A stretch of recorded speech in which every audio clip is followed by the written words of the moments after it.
Hello everyone, welcome back to my channel. আজকে আমি তরকা recipe দেখাবো।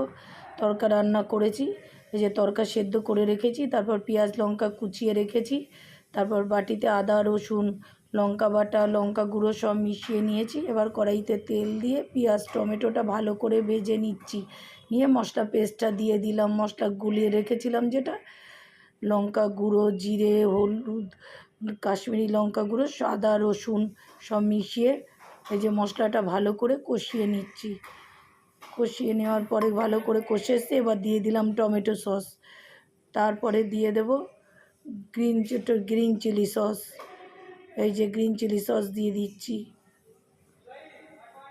দিয়ে তারপরে দেব রেড চিলি সস। তোমরা চাইলে দিতে পারো সসগুলো, না চাইলে নাও দিতে পারো। আমি আমার মতন করে করেছি, তোমাদের ভালো লাগলে তোমরা এই রেসিপিটা ট্রাই করো।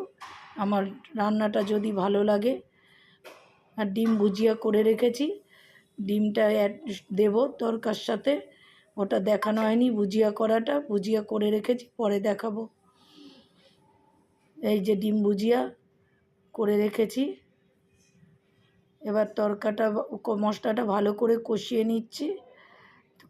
ফুটে ওই যে তরকাটা সেদ্ধ হয়ে তরকাটা কষা মশলার মধ্যে দিয়ে দিলাম, দিয়ে ভালো করে নেড়ে চেড়ে নিয়ে তার মধ্যে ডিম ভুজিয়াটা দিয়ে দিলাম। আজকে করছি এগ তরকা, চিকেন দিচ্ছি না, চিকেন ছিল না বাড়িতে, তাই চিকেন দিলাম না, এগ তরকা করছি। ভালো করে নেড়ে চেড়ে নিলাম, তারপর গরম জল একটু দিয়ে দিলাম, দিয়ে ফুটে উঠছে, টকবক করে ফুটে গেছে। এরপর ফুটে উঠলে এর মধ্যে দেব এই যে সানরাইজের তরকা মশলা। এই যে সানরাইজের তরকা মশলাটা পুরোই আমি দিয়ে দিয়েছি, যার যতটা পরিমাণ করবে সেরকম দেবে তোমরা। সানরাইজের তরকা মশলাটা দিলাম, তারপরে দেব এই যে আমুলের ফ্রেশ ক্রিম দিচ্ছি। এই যে আমুলের ফ্রেশ ক্রিমটা তোমাদের ইচ্ছা মতন তোমরা করো, যেমন মনে হয় তোমাদের দিতে ইচ্ছা করলে দেবে, না দিতে ইচ্ছা করলে দেবে না। দিয়ে তারপর কসুরি মেথি এই যে হাতে নিয়েছি, নিয়ে ওটা ক্রাশ করে ওই যে ছড়িয়ে দেবো তরকার মধ্যে, দিয়ে নেড়ে চেড়ে নেব। তরকার উপরে ভালো করে ছড়িয়ে দিয়ে নেড়ে চেড়ে নেব, তাতে টেস্টটা খুব ভালো হয়। কসুরি মেথি দিলে টেস্টটা ভালো হয়।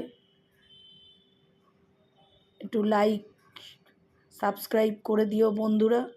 এই যে তরকা ফুটে উঠেছে, এই যে বাটার দিয়েছি, বাটারটা দেখাতে পারিনি, তোমরা বাটার দিও। এই যে রেডি হয়ে গেছে তরকা আমাদের।